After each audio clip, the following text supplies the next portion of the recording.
dan kafe, kombinasi yang berbahaya untuk kenangan.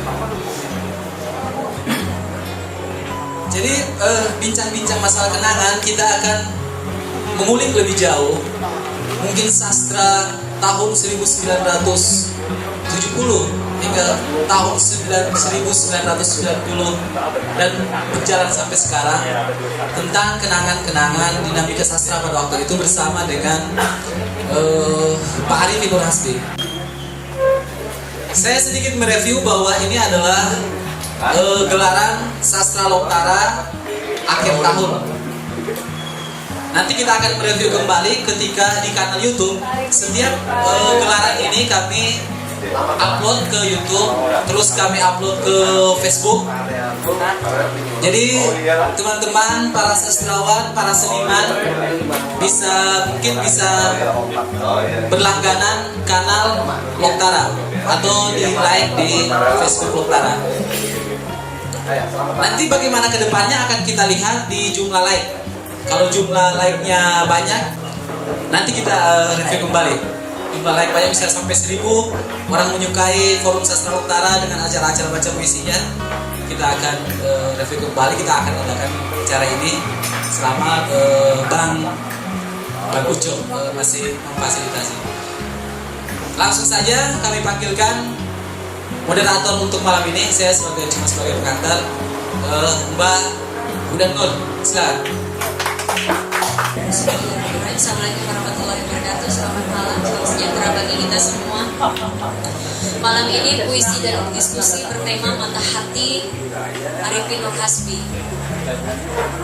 Kita sedikit menziarahi masa lalu. Pada tahun 1989-1990-an, pemerintah melalui Dinas Departemen Pendidikan dan Kebudayaan kala itu mengadakan sebuah sayembara penulisan puisi.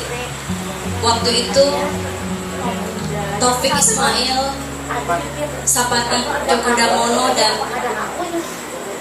satu lagi Subagio Sastrowardoyo ditunjuk sebagai dewan juri pada sayembara tersebut.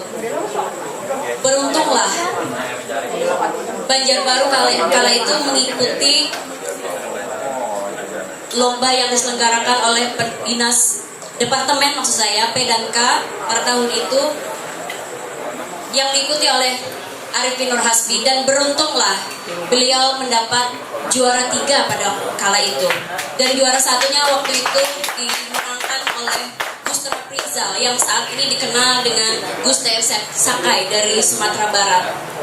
Debut, saya pikir itu adalah sebuah debut pertama dari seorang Arifin Nur Hasbi sebelum yang ekstase dengan puisi-puisinya, dengan air bah, kata Ali Samsudin Arsi di jejaring media sosial, dengan terus menguraikan, dengan terus menggambarkan, dan dengan terus menjelma kata hati, mata hati lewat jeruji kata-kata. Pada malam ini saya mengucapkan selamat datang kepada para hadirin, bapak-bapak, wali kota, wakil wali kota yang terpilih, Bapak Darmawan Jaya, ada juga Kakanda Ali Samsudin Arsi dan kawan-kawan. Di luar, selamat datang, silakan masuk Bapak He Benyamin. Terima kasih juga kehadiran Bapak Abdurrahman El Husaini yang dengan kesibukannya yang bertubi-tubi kesana kemari, keluar kota, dari kota satu ke kota lain singgah ke sini. Luar biasa. Bapak Ibram Shah Barbari yang di belakang, mudah-mudahan selalu sehat. Sebentar lagi kita akan melihat profil dari Arifin Nur Hasbi.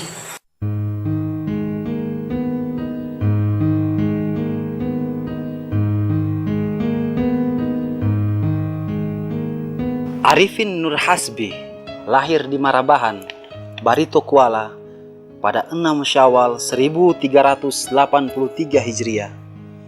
Anak ke-6 dari 11 bersaudara. Ayah dan ibunya asli orang Bakumpai. Ia belajar menulis secara otodidak. Bakatnya menurun dari ayahnya, Haji Muhammad Husaini Bakri, yang pernah menjadi wartawan freelance pada Harian Kalimantan Berjuang di Banjarmasin, dan pamannya, Haji Muhammad Nurkholis Bakri, seorang cerpenis yang memakai nama pena Murni Budi. Ayahnya juga sering tampil pada acara drama radio di RKPD Banjarbaru pada 1960 hingga 1970-an. Di era 1950 hingga 1960, pamannya mengenyam pendidikan di Fakultas Sastra Universitas Indonesia. Arifin tumbuh di tengah keluarga yang gemar membaca dan punya banyak bahan bacaan, seperti koran, majalah, dan buku umum. Keluarganya membuat bakatnya berkembang subur dengan cepat.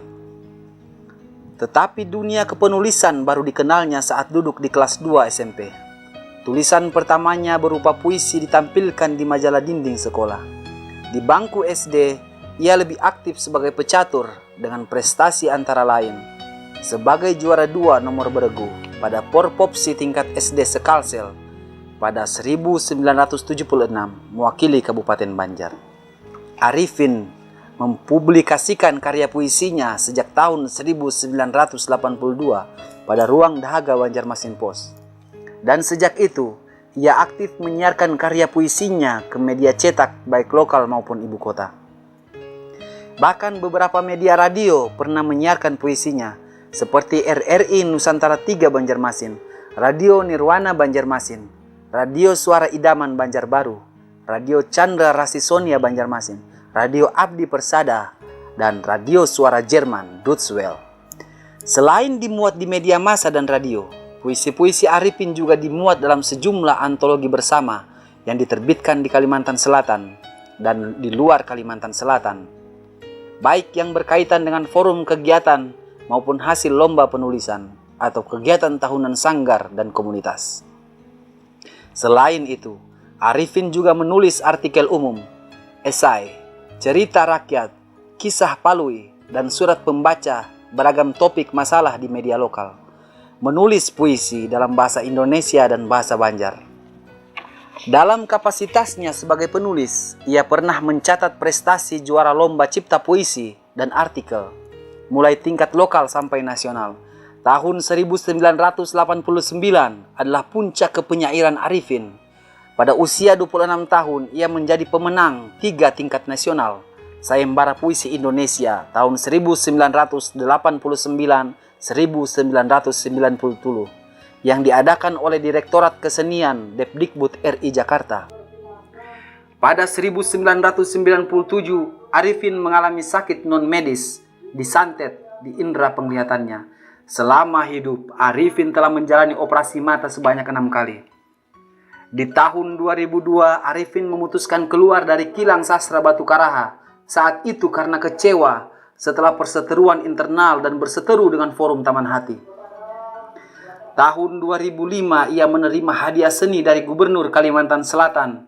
Dan 2013 penghargaan dari Wali Kota Banjarbaru yang saat itu diberikan pada acara tahunan malam Tadarus Puisi dan Silaturahmi Sastra Dewan Kesenian Daerah Banjarbaru, menandai 30 tahun ANH berkarya berjuang dalam keterbatasan. Apresiasi juga diberikan oleh Kori Layun Rampan yang memasukkan namanya dalam antologi angkatan 2000 dalam Sastra Indonesia Jilid 2 bersama Miki Hidayat dan Maman Estawi.